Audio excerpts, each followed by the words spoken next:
Hello guys, good morning. तर सुंदर अशी सकाळ ही चहासोबत आमची मुन्नारमध्ये झाली.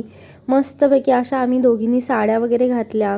तिथे कैरी होती, ती कैरी हॉटेलमध्ये कट करून असं मस्त कैरी चटणी वगैरे खात आम्ही रस्त्याचा आनंद घेत मुन्नारच्या दिशेने टी व्हॅलीच्या दिशेने आम्ही चाललो होतो. छान छान आम्हाला असे फोटोज व्हिडिओज काढायचे होते. बऱ्याच वेळा आम्ही ते व्हिडिओज फोटो बघून असं वाटत होते कधी आपण असे फोटो व्हिडिओ मुन्नारच्या टी व्हॅलीमध्ये आम्ही काढू. तर हे छान छान असे आम्ही फोटो सिनेमॅटिक फोटोशूट मस्ती खूप छान असं एन्जॉय केलं आम्ही टी व्हॅलीमध्ये. मुन्नारच्या वरून जर असं बघितलं ना तर असं वाटत होतं की जणू काही नक्षीकामच केलं ह्या रोडवरती, म्हणजे त्या टी व्हॅलीमध्ये. खूप छान वाटत होतं. इथे आल्यानंतर संध्याकाळी आम्ही कथ्थकलीचा शो बुक केला होता.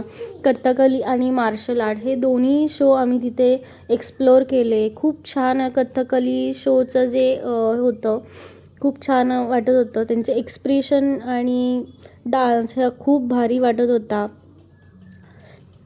वंशनी पण खूप मस्त असा एन्जॉय केला शो. त्यांचे हावभाव एक्सप्रेशन्स आणि डान्स अमेझिंग होता. तिथे आम्ही कांतारासुद्धा बघितला.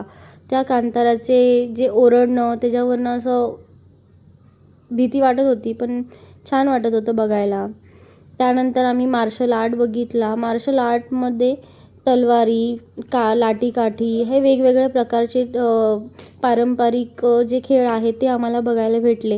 आणि तिथे मग फायर शो झाला. फायर शो पण खूप छान असा लाईट बंद केल्यावर तिथे दिसत होता. मस्त वाटतं हे सगळं ट्रेडिशनल वेगवेगळं कल्चर सगळ्यांचं बघायला. छान छान आम्ही फोटो काढले.